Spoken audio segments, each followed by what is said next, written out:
Hello বন্ধুরা, good morning. কেমন আছো সবাই? আশা করছি সবাই খুব ভালো আছো এবং আমিও কিন্তু ভালো আছি। তো আমার কিন্তু সকাল থেকে খুব তাড়াহুড়োর মধ্যে দিয়ে কিন্তু সময় পার হয়, তারও মধ্যে কিন্তু আমি সময় ব্যয় করে নিয়ে কিন্তু ভিডিওটা শ্যুট করি। আমি কিন্তু সকালে বাসি কাজকর্ম সেরে স্নান ধান করে আস্তে আস্তে মাম্মাম কিন্তু ঘুম থেকে উঠে যায়। তারপর এখন কিন্তু মাম্মাম তার বাবার সঙ্গেই থাকে। তো এদিকে হচ্ছে আমি সবজিগুলি কেটে নিচ্ছি। আজ হচ্ছে একটা চচ্চড়ি বানাবো সব কিছু সবজি দিয়ে, ঝিঙে, পটল, আলু, বেগুন, কাঁকরোল এসব দিয়ে। তো বন্ধুরা, আমার কথাগুলি কিন্তু মাঝে মধ্যে ভুল ত্রুটি হয়ে যায়, তোমরা কিন্তু মানিয়ে নিও। এই সবজিগুলি কিন্তু কেটে আমি কিন্তু ভালো করে ধুয়ে নিয়েছি, কড়াইয়ে তেল দিয়ে দিয়েছি আর পাঁচফোড়ন সম্বাস দিয়ে সবজিগুলি কিন্তু আমি দিয়ে দিয়েছি। এখানে হচ্ছে হলুদ, কাঁচা লঙ্কা, জিরার গুঁড়ো এগুলো কিন্তু আমি দিয়ে দিয়েছি। তো ভালো করে নেড়ে চেড়ে তারপর ঢাকনা দিয়ে দিয়েছি। সবজিটা বসিয়ে দিয়ে তারপরে কিন্তু আমার সমস্ত বাসনপত্র ছিল সেগুলো কিন্তু আমি ধুয়ে নিয়ে আসছি। আমি কিন্তু রান্নাটা লো ফ্লেমে দিয়ে এইদিকে দেখতে পাচ্ছ আমি কিন্তু বিছানাটা উঠিয়ে নিচ্ছি, কারণ বিছানাটা ওঠানো হয়নি। খুব তাড়াহুড়ো থাকলে কিন্তু আমি এভাবেই কিন্তু কাজকর্মগুলি করে নিই, এমনভাবেই কিন্তু দুদিকে সামলিয়ে নিই। তো আমার কিন্তু সবজিটা হয়ে গেছে, আমি তোমাদেরকে দেখাতে পারিনি। তো ড্রেসিং টেবিলটা না ধুলোবালিয়ে কিচকিচ করেছিল। আমি ভাবছিলাম তো ড্রেসিং টেবিলটা একটু পরিষ্কার করে দিই, তার জন্য কিন্তু দেখো মোছামুছি করেছিলাম ড্রেসিং টেবিলটা। ঘরের সব কিছু কিন্তু ঝকঝক পরিষ্কার থাকলে কিন্তু ভালো লাগে মনটা। তো আমি যখন ড্রেসিং টেবিলটা মুছছিলাম না, তখন না দেখি কিসে যেন একটা বাসা বেঁধে নিয়েছে। তো বাসাটা দেখছিলাম আর এখান থেকে অনেক বালি পড়েছিল, মাটি দিয়ে কিন্তু বাসা বেঁধে নিয়েছে আমার ড্রেসিং টেবিলটাতে।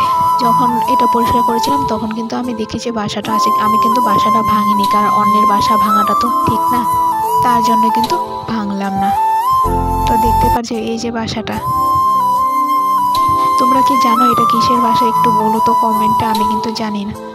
বন্ধুরা, তোমরা যারা আমার চ্যানেলে নতুন, চ্যানেলটিকে সাবস্ক্রাইব করে আমার পাশে থেকো, যাতে কিনা আমি ভিডিও আপলোড দেওয়ার সঙ্গে সঙ্গে নোটিফিকেশন তোমাদের কাছে পৌঁছে যায়। তো এদিকে মাম্মামকে এক বিছানায় বসিয়ে, তো এখানে কিন্তু বিছানাতে অনেকগুলি কাপড় ছিল, সেই কাপড়গুলি ভাঁজ করে এখন বিছানাটা ছাদ দিয়ে নিচ্ছি। বিছানাটা যদি এলোমেলো থাকে, এখানে কাপড় পরে থাকে, ওখানে কিছু কিছু পরে থাকে, তাহলে কিন্তু একদমই ভালো লাগে না। একদম পরিষ্কার ঝকঝক থাকলে কিন্তু মনটাও বেশ ভালো লাগে। এগুলি পরিষ্কার পরিচ্ছন্ন করে আমি কিন্তু এখন ঘরটা ঝাড় দিয়ে নিচ্ছি। আমার তো যেহেতু রান্নাবান্না কমপ্লিট হয়ে গেছে, আমাদের রুমটা তো কমপ্লিট করে নিয়েছি, তো আমাদের গেস্ট রুমটাও কিন্তু ঝাড় দিয়ে নিচ্ছি। আর এখানে যে টেবিলটা দেখতে পাচ্ছ না, এখানে হাজব্যান্ডের যত সব কিছু এনে রেখে দিয়েছে। তো আমি এটা ভালো করে ঝেড়ে সাইড করে রেখে তারপর কিন্তু আমি ফুলের টবটা এখানে রেখে দিয়েছি। এই ফুলের টবটা কিন্তু আমি নিজে বানিয়েছিলাম।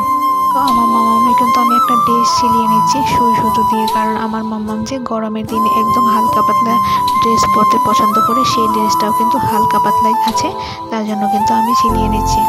এই কয়েকদিনে কিন্তু পরতে পারবে ড্রেসটা, তারপর তো ছোট হয়ে যাবে, তারপর তো আর পরাতে পারবো না, তার জন্য কিন্তু ছিলিয়ে দিচ্ছি।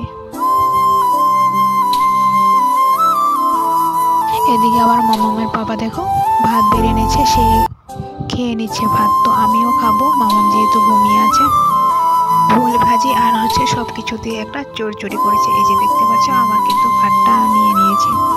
তো খাওয়া দাওয়া কমপ্লিট করে জায়গাটা কিন্তু মুছে নিয়েছি, তারপর কিন্তু আমি আম খেতে বসে গেলাম।